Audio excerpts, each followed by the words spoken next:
में उर्वरक और बीज की गई है व्यवस्था। और बॉलीवुड के जाने माने अभिनेता ऋषि कपूर का आज मुंबई के HN अस्पताल में निधन। ऋषि कपूर पिछले 2 वर्षों से ब्लड कैंसर की बीमारी से थे ग्रस्त। प्रधानमंत्री नरेंद्र मोदी और सूचना प्रसारण मंत्री प्रकाश जावड़ेकर ने ट्वीट कर दी श्रद्धांजलि। नमस्कार, मैं हूं प्रणव अग्निहोत्री और अब समाचार विस्तार से।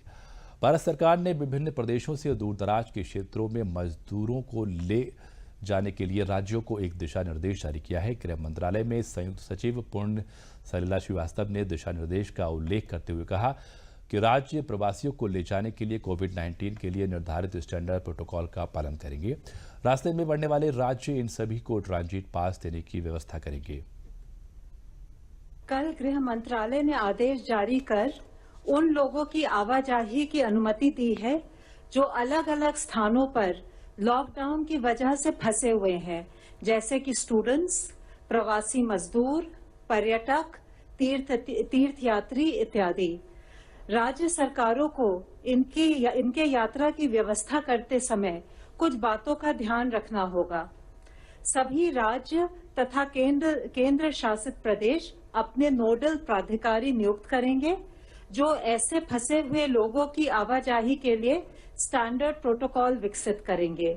वे ऐसे स्ट्रैंडेड व्यक्तियों का पंजीकरण भी करेंगे। संबंधित राज्य आपस में सलाह मशवरा करके सड़क मार्ग से यात्रा पर परस्पर सहमति बनाएंगे। जाने वाले सभी लोगों की स्क्रीनिंग होगी और एसिम्प्टोमेटिक पाए जाने पर उन्हें जाने की अनुमति मिलेगी। समूह में यात्रा के लिए बस का प्रयोग किया जाएगा। बसों को सैनिटाइज किया जाएगा और बस में बैठते समय सोशल डिस्टेंसिंग के नियम का सख्ती से पालन किया जाएगा। ट्रांजिट रूट में आने वाले सभी राज्य इन लोगों की आवाजाही की अनुमति देंगे। केंद्र सरकार से निर्देश आने के बाद उत्तर प्रदेश सरकार ने प्रवासी मजदूरों और श्रमिकों को वापस लाने के लिए तैयारियां शुरू कर दी हैं। अपर मुख्य सचिव गृह एवं सूचना अवनीश कुमार अवस्थी ने आज प्रेस वार्ता में बताया कि मुख्यमंत्री योगी आदित्यनाथ ने इस संदर्भ में सुबह टीम 11 के प्रमुखों से मुलाकात की और परिस्थितियों पर विचार विमर्श किया। तत्पश्चात उन्होंने अधिकारियों को निर्देश दिया कि संबंधित प्रदेश सरकारों से बात कर कामगारों के प्रदेश वापसी का मार्ग प्रशस्त किया जाए। माननीय मुख्यमंत्री जी ने यह कहा है कि अन्य राज्यों में जो हमारे प्रवासी कामगार हैं, श्रमिक हैं, वो उन्होंने अपील की है कि पैदल यात्रा न करें। उन्होंने ये कहा है कि हर व्यक्ति को, हर प्रवासी श्रमिक को, हर कामगार को सुरक्षित प्रदेश सरकार लाने की व्यवस्था कर रही है। चरणबद्ध रूप से इस व्यवस्था को किया जा रहा है और इसी क्रम में प्रत्येक राज्य सरकार से उत्तर प्रदेश सरकार के हम सभी लोगों को आदेश मुख्यमंत्री जी ने दिया है कि हम लोग वार्ता करें। मुख्य सचिव और गृह विभाग सभी प्रदेश सरकारों से वार्ता करके एक एक प्रदेश के लोगों को लाने की चरणबद्ध योजना आयोजित कर रहा है। माननीय मुख्यमंत्री जी ने अपील की है कि लोग पैदल यात्रा न करें।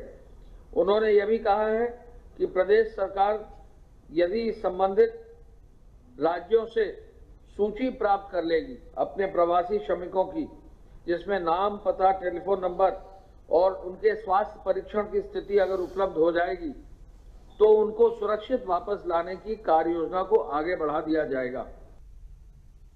केंद्र सरकार द्वारा प्रदेश में फंसे प्रवासी मजदूरों को उनके घरों पर भेजने का फैसला ली जाने के बाद लखनऊ में फंसे मजदूरों और कामगारों में खुशी की लहर दौड़ी है। लखनऊ में फंसे मजदूरों का कहना है कि पिछले लॉकडाउन के दौरान उनके पास खाने पीने व रहने की बड़ी समस्या थी। वो चाहकर भी अपने घरों को नहीं जा पा रहे थे, पर अब केंद्र सरकार ने जो घर भेजने का फैसला किया है वो प्रशंसनीय है। हमें उम्मीद है कि हम जल्द ही अपने घरों को जा सकेंगे। हम तो फंसे हुए हैं सर 22 तारीख से, जब से लागू मतलब हुआ है कोरोना का, जब से मतलब हम लोग घेरे हुए बैठे हुए हैं। काम हम तो चल ही नहीं रहा है, ना पैसा है घर जाने के लिए, खाने बने के मतलब खाने के लिए जो मिल जाता है वो खाकर आदमी भी रहते हैं। यहाँ महसूस तो बहुत चीज़ ये हो गया है, काम नहीं चल रहा है तो महसूस तो है। तो हम लोग घर चल जाते तो बहुत बढ़िया रहता है। हम लड़का बच्चा भी छोड़ के आए हैं, लड़का बच्चा की टेंशन है हम लोग का है।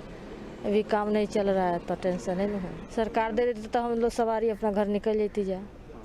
बस ऐसे ही काम करते हैं। यहाँ पे बहुत दिन से फंसे हैं। 22 तारीख से जब से लॉकडाउन हुआ है तब से यहाँ पे हैं। ये निर्णय कर लिया था तो उसके सहमत हैं हम। हमें भी खुशी है, अपने घर पे जाएंगे, अपने मम्मी पापा से मिलेंगे और अच्छी तरह से रहेंगे वहाँ पे। यहाँ काम दिहाड़ी करता हूँ, मजदूरी करता हूँ। 22 तारीख से फंसा हूँ। पैसा नहीं है सर, यहाँ क्या खाऊँ, कैसे घर जाऊँ, घर जाना चाहता हूँ मैं हूँ। तो अच्छा कदम उठाया सरकार ने, मैं अपने परिवार के साथ रहना चाहता हूँ। और सरकार तो भेजेगी तो जाएंगे सर, कैसे जाऊँ, पैसा तो है नहीं। भारतीय फिल्म जगत का एक और सितारा आज डूब गया। जाने माने अभिनेता ऋषि कपूर आज हमारे बीच नहीं रहे। आज उनका मुंबई के एचएन अस्पताल में निधन हो गया। बॉलीवुड के लिए लगातार 2 दिन बड़े सदमे से कम नहीं हैं। एक दिन पहले ही इरफान खान का निधन हुआ था और आज ऋषि कपूर ने भी इस दुनिया को अलविदा कह दिया। बॉलीवुड के महानायक अमिताभ बच्चन ने सुबह ट्वीट कर खबर की जानकारी दी। अमिताभ बच्चन ने कहा कि ऋषि कपूर इस दुनिया को छोड़कर चले गए हैं। इसके साथ ही उन्होंने अपने ट्वीट में कहा कि मैं टूट चुका हूं। ऋषि कपूर को बीते दिनों ही अस्पताल में एडमिट कराया गया था। उनके बड़े भाई रणधीर कपूर ने बताया कि उन्हें सांस लेने में परेशानी हो रही थी। 2018 में ऋषि कपूर को कैंसर हुआ था और वो इलाज के लिए अमेरिका गए थे। वहां 11 महीने रहने के बाद वो पिछले साल सितंबर में स्वदेश लौटे थे। ऋषि कपूर के निधन से पूरा फिल्म जगत क्या बल्कि देश में सभी लोग शोक की लहर में डूब गए हैं। पीएम मोदी ने ऋषि कपूर के निधन पर दुख व्यक्त किया और कहा कि वो बहुआयामी, प्रिय और जीवंत थे। पीएम ने कहा कि ये ऋषि कपूर जी ही थे, वो प्रतिभा के पावर हाउस थे। उन्होंने ये भी कहा कि वो हमेशा सोशल मीडिया पर भी अपनी बातचीत को रखा करते थे। वो फिल्मों और भारत की प्रगति के बारे में भावुक थे। पीएम ने उनके परिवार और प्रशंसकों के प्रति संवेदना जाहिर की। केंद्रीय सूचना और प्रसारण मंत्री प्रकाश जावड़ेकर ने फिल्म अभिनेता ऋषि कपूर के निधन पर दुख व्यक्त किया है। ऋषि कपूर का निधन एक बहुत दुखदायक है। अभिनेता हमसे छूट गए और बॉबी से लेकर जिसका प्रवास शुरू हुआ और कपूर एंड कपूर तक वो आया, ये बेहद ही खूबसूरत उनकी पूरी जीवन, फिल्म का जीवन रहा है। और आज पूरी फिल्म दुनिया ही नहीं, देश की सारी जनता भी दुखी है, क्योंकि एक बहुत ही मेधावी और प्रभावी अभिनेता को हमने खोया है। उत्तर प्रदेश विधानसभा के अध्यक्ष हृदय नारायण दीक्षित ने सिनेमा जगत के 2 धुरंधर अभिनेताओं ऋषि कपूर और इरफान खान के निधन पर शोक व्यक्त किया है। उन्होंने कहा कि इरफान खान एक ऐसे कलाकार थे जो अपने चरित्र में रम जाते थे। वहीं ऋषि कपूर ने मेरा नाम जोकर से करियर का प्रारंभ कर अनेक रोमांटिक फिल्में सिने प्रेमियों को दी। भारतीय कला जगत के लिए 2 बड़ी दुखद सूचनाएं आज मिली। अभिनेता इरफान खान और ऋषि कपूर के निधन से पूरे सिनेमा जगत को, सिनेमा देखने वालों को, कला पारखियों को, कला के प्रशंसकों को बहुत दुख पहुंचा है। इरफान खान अपने ढंग के अंतर्राष्ट्रीय ख्याति के महान अभिनेता थे, चरित्र अभिनेता थे। उन जैसा चरित्र अभिनेता दूसरा नहीं दिखाई पड़ता। पान सिंह तोमर उनकी फिल्म को मैंने कई बार देखा है, उसमें वह इरफान खान नहीं नजर आते। स्वयं उसी चरित्र में डूबकर उन्होंने उस चरित्र को जीवंत किया है। इसी प्रकार ऋषि कपूर अभिनेता के निधन से सिनेमा जगत को बहुत बड़ी क्षति हुई है। ऋषि कपूर ने अपना अभिनय का काम संभवतः मेरा नाम जोकर से प्रारंभ किया था। उसके बाद फिर वो लगातार तमाम उत्कृष्ट फिल्मों में काम करते दिखाई पड़े। दोनों के निधन से कला जगत को बहुत कष्ट हुआ है, बहुत दुख हुआ है और मैं दोनों के निधन पर हार्दिक शोक व्यक्त करता हूं।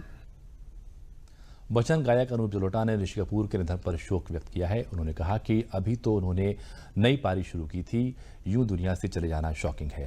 उन्होंने बताया कि अमेरिका में जब उनका इलाज चल रहा था तो मेरी उनसे मुलाकात हुई थी। जिस तरह वो लोगों से बात करते या मिलते, कोई शक नहीं कर सकता था कि वो बीमार थे या उनका कैंसर जैसी बीमारी का इलाज चल रहा होगा। बॉलीवुड को नजर लग गई है ऐसा लगता है। कल इरफान खान चले गए, आज ऋषि कपूर चले गए।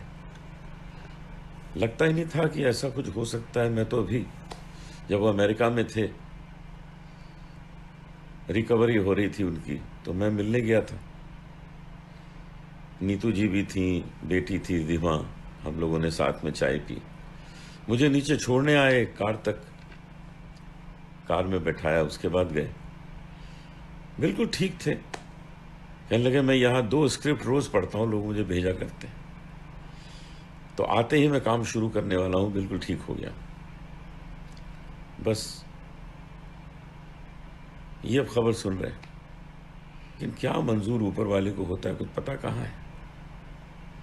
उनका जाना बहुत बड़ा नुकसान है फिल्म इंडस्ट्री का, और मेरे लिए बहुत बड़ा नुकसान है क्योंकि वो तो मेरे परिवार के थे। समाचार अभी जारी रहेंगे, फिलहाल लेते हैं एक छोटा सा ब्रेक।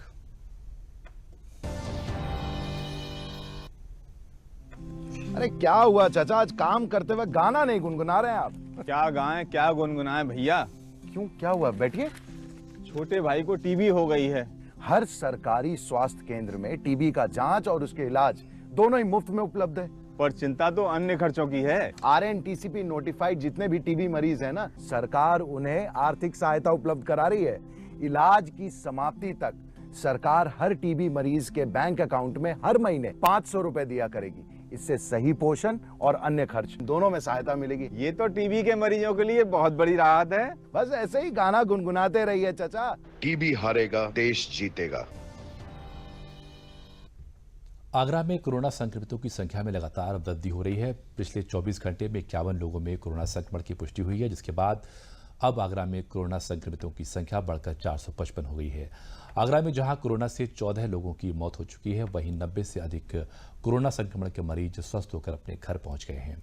अब तक आगरा में 5000 से अधिक लोगों की कोरोना संक्रमण की जांच हो चुकी है।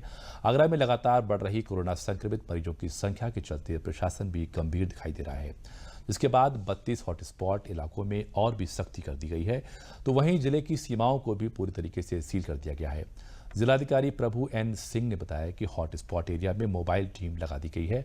उन्होंने कहा कि आगरा में कई स्थानों पर अलग से कोरोना फाइटर्स को तैनात किया गया है। आगरा से जुड़ी मथुरा फिरोजाबाद की सीमाओं पर और सख्ती की जाएगी, जिससे बाहर से आने वाले लोगों को रोका जा सके। मॉर्निंग में टोटल 22 केसेज आ रहे हैं। इसका ब्रेकअप है, जो हमारे पॉजिटिव कॉन्टैक्ट ऑलरेडी हैं उनको पिछले 2 दिनों से हम लोगों ने 3 मोबाइल मेडिकल यूनिट लगा के 3 एक्स्ट्रा टीम हॉटस्पॉट एरिया में भेजा था। उनसे निकल के आया सारे हॉटस्पॉट एरिया के प्लस जो हमारे पॉजिटिव कॉन्टैक्ट हैं उनके ही। इस संख्या के बाद भी हमारा जो हॉटस्पॉट अभी लाइव है वो 32 है, और उसी 32 में से केसेज आ रहे हैं। उत्तर प्रदेश के डीजी कारागार आनंद कुमार ने आज गाजियाबाद जेल का निरीक्षण किया। इस दौरान उन्होंने गाजियाबाद जिला कारागार में बंद लगभग 3868 बंदियों के कोविड-19 के तहत सुरक्षा इंतजाम का जायजा लिया। उन्होंने बताया कि बंदियों की कोरोना से सुरक्षा के सभी इंतजाम संतोषजनक हैं। जिला कारागार में बंदियों द्वारा बनाए जा रहे मास्कों के बारे में बताते हुए उन्होंने कहा कि गाजियाबाद कारागार अब तक तकरीबन 1 लाख मास्कों का निर्माण कर चुकी है, जिसका वितरण समाज में सभी वर्गों को किया जा रहा है। उन्होंने बताया कि प्रदेश में 40 अस्थायी कारागार बनाए गए हैं, जिनमें ऐसे लोगों को बंद किया जाता है जो तबलीगी जमात से जुड़े हुए हों या कोविड-19 की ड्यूटी करने में प्रशासन पर पथराव कर रहे हों या धारा 144 और 188 का उल्लंघन कर सरकारी कार्यों में व्यवधान उत्पन्न करते हैं। और हमारे जेल तंत्र कैसे काम कर रहा है उसकी भी समीक्षा की जाए, और जेल तंत्र जो हमारा इस समय लगा हुआ है उनका मनोबल भी बढ़ाया जाए। इसलिए आवश्यक ये महसूस किया कि खुद जाके देखें, और मुझे बड़ा हर्ष है इसको देखते हुए कि यहाँ की सफाई की व्यवस्था, सैनिटेशन की व्यवस्था, मेडिकल की व्यवस्था बहुत अच्छी है।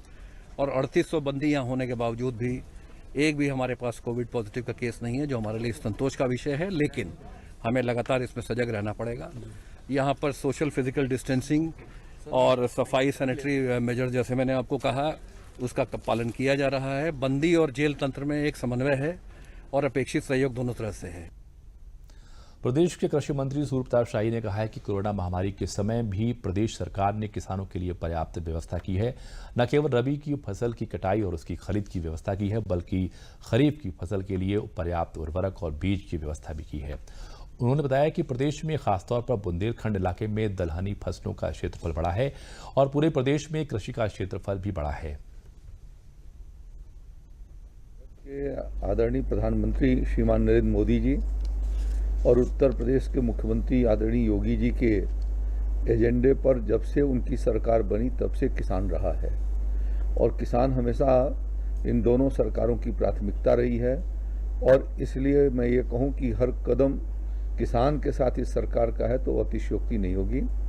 अभी कोरोना महामारी को लेकर के जब पूरे दुनिया में एक अफरा तफरी मची हुई है और वैश्विक महामारी के रूप उसने धारण कर लिया है, उस स्थिति में भारत में भी आदरणीय प्रधानमंत्री जी ने लॉकडाउन घोषित किया 24 मार्च को, और 24 मार्च के तुरंत बाद 27-28 मार्च से ही हम लोगों ने भी भारत सरकार से अनुरोध किया और भारत सरकार ने 28 मार्च को गृह मंत्रालय ने एक विस्तृत जो है वो दिशा निर्देश जारी किए, जिसमें किसानों को विभिन्न प्रकार की छूट देने की बात उसमें निर्देश के भीतर दी गई।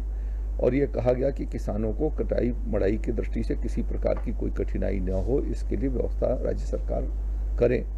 राज्य की ओर से तुरंत 29 तारीख को शासनादेश जारी करके और सभी कलेक्टरों को यह निर्देशित किया गया कि किसान को अपनी कटाई बुआई के लिए किसी प्रकार की परेशानी न हो, उनको तुरंत अनुमति देते रहें। और अपने गांव के भीतर यदि किसान कटाई मड़ाई का काम करता है या अपने न्याय पंचायत में करता है तो उसे किसी अनुमति की आवश्यकता नहीं होगी, वो अपने खेतों पर जाकर के कटाई मड़ाई कर सकता है। अब आने वाले दिनों में खरीफ की फसल आने वाली है और खरीफ के आने वाली फसल को देखते हुए हम लोगों ने इस साल लगभग 5.5 लाख हेक्टेयर खरीफ का आच्छादन बढ़ाए जाने का एक लक्ष्य कृषि विभाग ने तय किया है और उसके लिए अपनी योजना हम लोगों ने बनाई है। और इस बात का उसके आच्छादन को बढ़ाए जाने की दृष्टि से 8,52,125 कुंटल बीज की आवश्यकता होगी, जिसकी व्यवस्था कराई जा रही है। और ये प्रयास किया जा रहा है कि उत्तर प्रदेश में किसान को किसी तरीके से बीज की कमी न होने पाए। पूर्व केंद्रीय मंत्री व सांसद मेनका संजय गांधी ने लॉकडाउन के चलते जरूरतमंदों व ऐसे लोगों को जिनका किन्हीं कारणवश राशन कार्ड नहीं बन पाया था, उनके लिए बड़ी संख्या में नमो किट भेजा था। सांसद प्रतिनिधि रंजीत सिंह की देखरेख में नमो किट का वितरण प्रत्येक विधानसभा क्षेत्र के समस्त न्याय पंचायतों में किया जा रहा है। निरंतर चल रहे नमो किट के वितरण के 35वें दिन तक 2000 लाभार्थियों को नमो किट का वितरण किया जा चुका है। पार्टी कार्यकर्ताओं के द्वारा जरूरतमंद लोगों की सूची अभी भी तैयार की जा रही है। सांसद मेनका गांधी ने लोगों को आश्वस्त किया है कि उनके क्षेत्र में राशन व घरेलू किसी भी सामग्री की कमी नहीं होने दी जाएगी। मार्च से लॉकडाउन माननीय प्रधानमंत्री जी के द्वारा लगाया गया था पूरे देश में, तो हमें सांसद जी का निर्देश प्राप्त हुआ तत्काल ही कि सुल्तानपुर में कहीं भी किसी भी प्रकार की कोई कठिनाई नहीं है, किसी भी आमजनों को भोजन की समस्या नहीं है, इसकी पूरी तैयारी करानी है। तो हम लोगों ने पूरे इसका सर्वे करा करके एक टारगेट रखा कि 5000 नमो राशन किट पैक कराएं और इसमें एक एक पैकेट में 10 दिन का एवरेजली भोजन सामग्री उसमें रखा गया है। तमाम चीज़ जो भोजन में आवश्यकता पड़ती है सब कुछ इसमें रखा गया है। और हम लोग इसमें अपने पार्टी के मंडल इकाई के द्वारा सर्वे करा करके चिन्हित करा रहे हैं पहले, और मंडल वाइज चिन्हित कराते हुए उस परिवारों को हम लोग राहत सामग्री पहुंचाने का काम विगत 1 महीने से लगातार जारी है। हम बहुत परेशान थे, 2-3 महीने पहले बीमार थे, मुझसे अलग परेशानी थी। सांसद जी के तरफ से मुझे राशन मिला खाने के लिए। हम लोग बहुत गरीब मनाई हैं, आज हम लोग को राशन मिला है, चलिए हम लोग खाना वाना बनाए खाए। मेनका गांधी की तरफ से राशन मिला हम लोग आज बड़ा खुश है सब। पूरे देश में महामारी का रूप धारण कर चुके कोरोना वायरस कोविड-19 के संक्रमण से बचाव और रोकथाम के लिए लॉकडाउन में लोगों को मास्क पहनने के लिए बार बार जागरूक किया जा रहा है। ऐसे में जनपद चित्रकूट में एक शिक्षिका की संवेदनशीलता लोगों के लिए प्रेरणा का काम कर रही है। जिले के चकौंद गांव के इंग्लिश मीडियम प्राथमिक विद्यालय की शिक्षिका शिल्पा चौहान जहां अपने विद्यालय के बच्चों को ऑनलाइन पढ़ाई करा रही हैं, वहीं कोविड-19 वायरस का फैलाव रोकने के लिए अपने पति के साथ गांव के लोगों को कोरोना वायरस से बचाव और सुरक्षा के उपायों के बारे में डोर टू डोर जाकर आत्म संयम बरतने, सोशल डिस्टेंसिंग का पालन करने, मास्क पहनने और बार बार हाथ धोने के लिए जागरूक कर रही हैं। साथ ही ग्रामीणों को मास्क व साबुन का वितरण भी कर रही हैं। जिन ग्रामवासियों के पास एंड्रॉइड मोबाइल है उनको भारत सरकार के आरोग्य सेतु ऐप के गुणों से अवगत कराकर डाउनलोड करने के लिए प्रेरित भी कर रही हैं।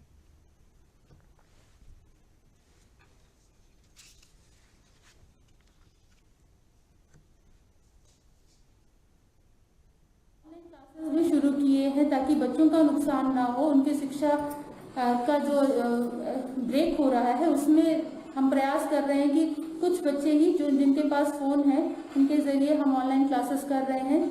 बच्चों को काम दिए जाते हैं वीडियोस के माध्यम से और वर्क के माध्यम से, वर्कशीट वगैरह देकर बच्चों को काम देकर बच्चों को शिक्षा भी उनको पहुंचाने का प्रयास कर रहे हैं। और आज भी हमने मास्क और साबुन का वितरण किया है गांव में जाकर और जागरूक करने का प्रयास किया है। और आरोग्य सेतु ऐप के बारे में भी हमने इनको बताया है, प्रेरित किया है कि इसको डाउनलोड करें। कुछ लोगों को डाउनलोड करके दिए, जिनको नहीं आता है वो लोगों को बताया किस तरह से करना है। और लगातार इसमें हम प्रयास कर रहे हैं कि ये जो आरोग्य सेतु है ये सभी के मोबाइल में डाउनलोड हो जाए और सब लोग इसका प्रयोग करें। बहुत अच्छा काम है इनका, बहुत सराहनीय है।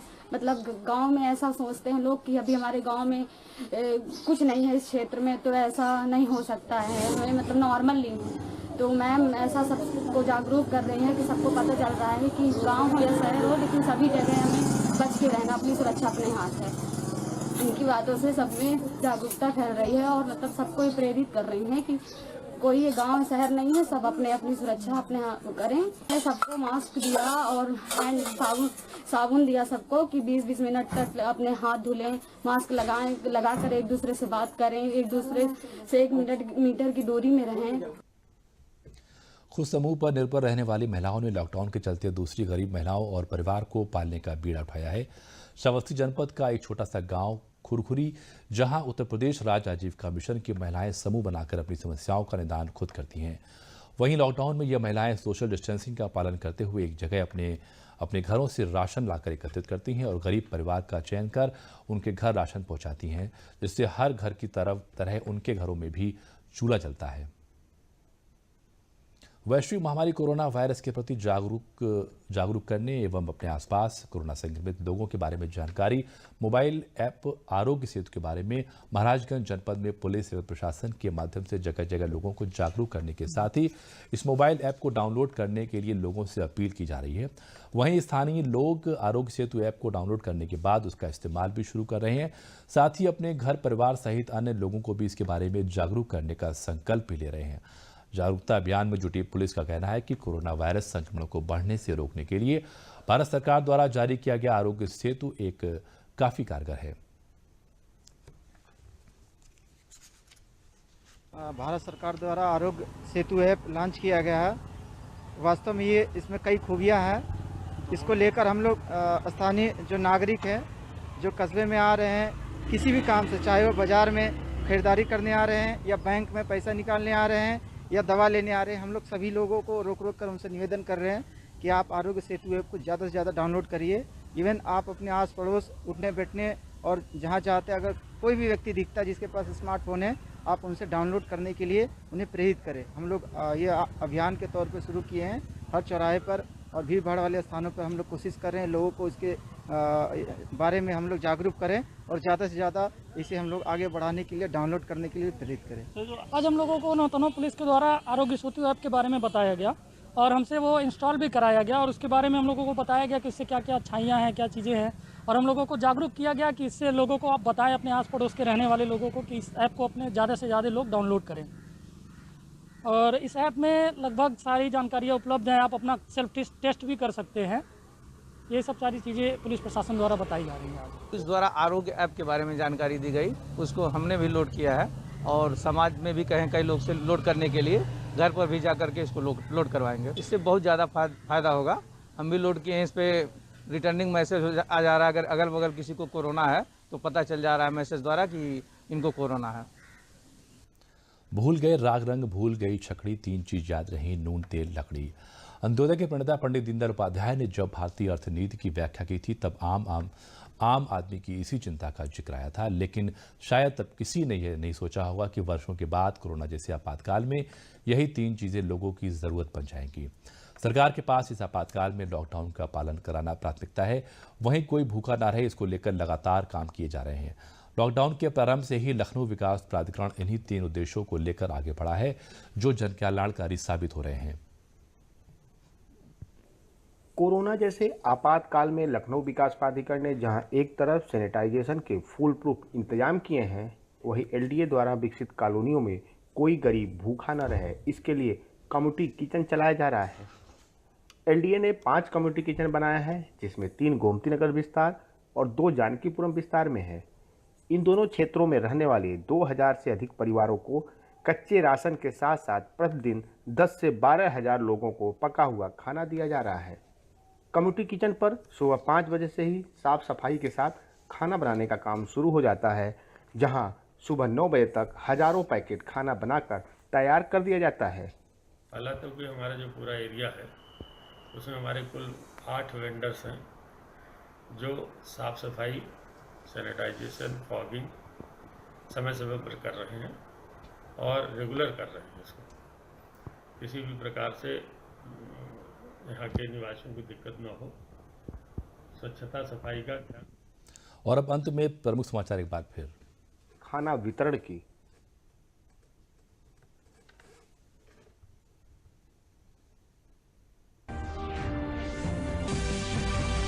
केंद्र सरकार ने प्रवासी मजदूरों के अपने घरों को सुरक्षित वापसी के लिए राज्यों के लिए जारी किया विस्तृत दिशा निर्देश। कहा, जांच एवं आवागमन के स्टैंडर्ड प्रोटोकॉल का किया जाएगा पालन। प्रदेश सरकार ने केंद्र सरकार के दिशा निर्देश के बाद प्रवासी मजदूरों की वापसी के लिए शुरू की तैयारियां। मुख्यमंत्री योगी आदित्यनाथ ने अधिकारियों को संबंधित राज्य सरकारों से वार्ता करने के लिए दिया निर्देश। प्रदेश के कृषि मंत्री सूर्य प्रताप शाही ने कहा कि वैश्विक महामारी कोरोना के काल में भी किसानों का प्रदेश सरकार कर रही है चिंतन। रबी के बाद खरीफ की फसल के लिए भी पर्याप्त मात्रा में उर्वरक और बीज की गई है व्यवस्था। और बॉलीवुड के जाने माने अभिनेता ऋषि कपूर का आज मुंबई के एचएन अस्पताल में निधन। ऋषि कपूर पिछले 2 वर्षों से ब्लड कैंसर की बीमारी से पीड़ित थे। प्रधानमंत्री नरेंद्र मोदी और सूचना प्रसारण मंत्री प्रकाश जावड़ेकर ने ट्वीट कर दी श्रद्धांजलि। और इसी के साथ समाचार समाप्त हुए। नमस्कार।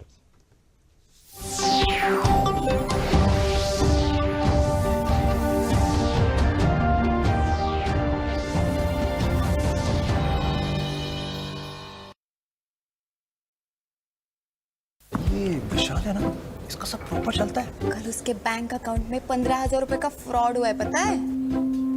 इसको तो कोई टेंशन ही नहीं होती है, देखना। टेंशन क्यों? मेरी कोई गलती नहीं थी। फिर भी फ्रॉड होने पर मैंने तुरंत बैंक को इन्फॉर्म कर दिया। आरबीआई कहता है, अगर आपके अकाउंट से किसी ने धोखे से पैसे निकाले हैं तो बैंक को जल्द से जल्द इन्फॉर्म कीजिए। 3 दिन के अंदर इन्फॉर्म किया तो कोई नुकसान नहीं होगा। जितना लेट करोगे उतना ज्यादा नुकसान। और सुन, सब चलता नहीं है, प्रॉपर चलाना पड़ता है। आरबीआई